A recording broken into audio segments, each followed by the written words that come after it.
Welcome to Magic Fairy Tales. Kingdom लजोरिया के capital में वहाँ के शहजादे कामियार के पास एक खूबसूरत तकला, एक करघा, एक सुई और एक सुनहरी धागा शीशे के अंदर सुनहरी फ्रेम में जड़े हुए कासल के म्यूजियम में रखे थे। ये वाकई एक हैरानकुन बात थी, मगर आज हम उसके राज को जानेंगे। एक चांदनी रात की बात है, फेरी लैंड में जहाँ फेरीज उड़ रही थीं और खेल रही थीं। एक बूढ़ी औरत लकड़ियाँ चुन रही थी कि उसने देखा जंगल में जमीन पर एक जगह नूर सा फैल गया है। उस नूर में से एक खूबसूरत फेरी निकली और जमीन पर एक खूबसूरत टोकरी में एक छोटी सी प्यारी बच्ची रखकर आसमान की तरफ उड़ गई। बूढ़ी औरत ने लकड़ियों का गट्ठा कमर पर बांधा और उस बच्ची को सीने से लगाकर अपने झोपड़े की तरफ आ गई, जो सरसब्ज जंगल के बीचों बीच था। बूढ़ी औरत ने बच्ची को अपनी बेटी बनाकर पाला और संभालना शुरू कर दिया। वो पूरा दिन सूत काटती, फिर उस सूत को करघे में डालकर तकला चलाती और धागा बनता। उस धागे को बुन बुन कर कपड़ा बनाती और फिर उस कपड़े से सुई के जरिए खूबसूरत लिबास तैयार कर कर बाजार में बेचती। मेहनत ज्यादा थी, इसलिए कभी कभी एक लिबास तैयार करने में कई दिन लग जाते। वो औरत बच्ची को हर वक्त अपने साथ रखती। वक्त गुजरता गया और बच्ची 15 साल की हो गई। उसे काम करना सिखाया और अच्छी बातों की तरबियत दी। एक दिन बूढ़ी औरत बीमार पड़ गई। उसने लड़की को अपने पास बुलाया और कहा,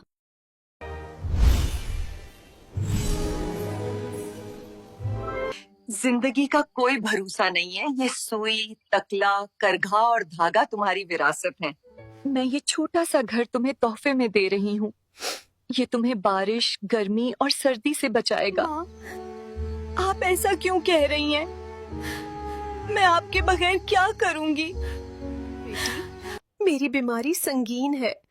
मेहनत करना, हलाले रिस्क कमाना और अल्लाह से डरते रहना।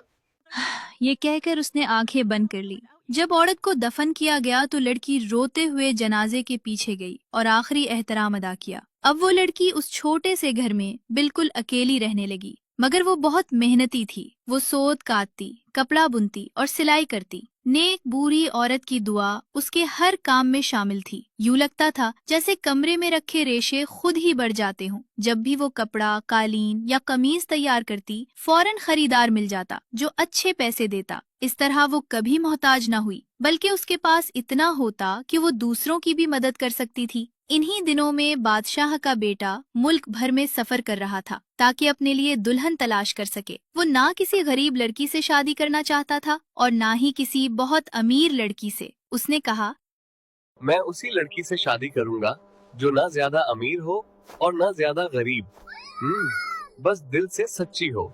लोगों ने पहले सबसे अमीर लड़की का नाम बताया, फिर कहा सबसे गरीब लड़की वो है जो गांव के बिल्कुल आखिर में एक छोटे से घर में रहती है।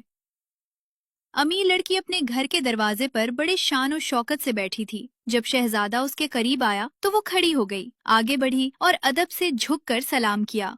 शहजादे ने उसे देखा, कुछ न कहा और आगे बढ़ गया। फिर वो गरीब लड़की के घर पहुंचा। वो दरवाजे पर खड़ी नहीं थी, बल्कि अपने छोटे से कमरे में बैठी हुई थी। शहजादे ने अपना घोड़ा रोका और खिड़की से अंदर देखा। तेज धूप खिड़की पर पड़ रही थी और लड़की चरखे पर बैठकर दिल लगाकर सोत काट रही थी। लड़की ने सर उठाया। जब उसने देखा कि शहजादा खिड़की से उसे देख रहा है तो वो शर्मा गई। उसकी आंखें झुक गईं और वो दोबारा सोत काटने लगी। ये नहीं मालूम कि उस वक्त धागा बिल्कुल बराबर था या नहीं, मगर वो खामोशी से अपना काम करती रही, यहाँ तक कि शहजादा वहाँ से चला गया। फिर वो खिड़की के पास गई, खिड़की खोली और कहा, वो जा चुका है, मगर मुझे लगता है वो यहीं कहीं है। लेकिन वो उसे उस वक्त तक देखती रही जब तक उसकी टोपी के सफेद पर नजर आते रहे। उसके बाद वो दोबारा अपने कमरे में आकर बैठ गई और सोत काटने लगी। उसी वक्त उसे बूढ़ी औरत की वो बात याद आई जो वो अक्सर काम करते हुए कहा करती थी। लड़की ने आहिस्ता आहिस्ता वो अल्फाज खुद से गुनगुनाना शुरू किए, सुन मेरे शहजादे, मैं हूँ शहजादी, मेरे तकले, मेरे शहजादे को वापस ले आओ। और फिर क्या हुआ जानते हो?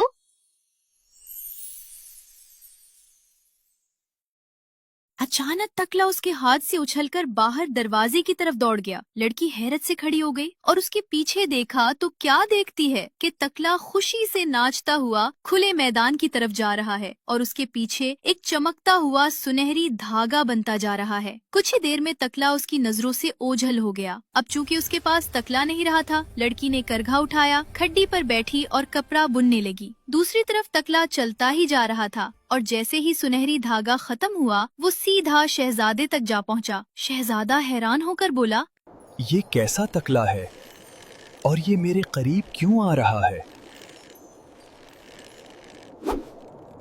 क्या ये कोई राज है, जादू है या कुछ और? लगता है ये तकला मुझे कोई रास्ता दिखाना चाहता है। ये कहकर उसने अपना घोड़ा मोड़ा और सुनहरी धागे के पीछे पीछे चल पड़ा। उधर लड़की काम करते हुए फिर गाने लगी। आज मेरे शहजादे के लिए कुछ बोलना है। उसी लम्हे करघा भी उसके हाथ से निकलकर दरवाजे से बाहर चला गया, मगर दहलीज पर पहुंचकर उसने एक ऐसा कालीन बुनना शुरू किया जो इंसान ने पहले कभी ना देखा था। कालीन के दोनों तरफ लीली और गुलाब खिल गए। बीच में सुनहरी जमीन पर हरी शाखें उगाएं। उन शाखों के नीचे खरगोश और हिरन दौड़ रहे थे और रंग बिरंगे परिंदे शाखों पर बैठे थे। बस उनमें गाने की आवाज की कमी थी। करघा इधर उधर कूदता रहा और सब कुछ खुद ही बनता चला गया। जब करघा भी चला गया तो लड़की सिलाई करने बैठ गई। उसने सुई हाथ में ली। मेरी प्यारी नीडल, तुम भी कुछ हेल्प करो ना। अचानक सुई उसकी उंगलियों से निकलकर बिजली की तरह पूरे कमरे में घूमने लगी। यूं लगता था जैसे कोई नजर न आने वाली परियां काम कर रही हों। पुल भर में मेजें और बेंच सब्ज कपड़े से ढक गए, कुर्सियां मखमल से सज गईं और खिड़कियों पर रेशमी पर्दे लटक गए। अभी सोई ने आखिरी टांका ही लगाया था कि लड़की ने खिड़की से शहजादे की टोपी के सफेद पर देख लिए, जिसे तकला सुनहरी धागे के जरिए वहां ले आया था। शहजादा घोड़े से उतरा, खूबसूरत कालीन पर चलता हुआ घर में दाखिल हुआ। जब वो कमरे में आया तो उसने देखा कि लड़की अपने सादा और गरीब कपड़ों में खड़ी है, मगर उन कपड़ों में भी वो ऐसे चमक रही थी जैसे पत्तों के दरमियान गुलाब। शहजादे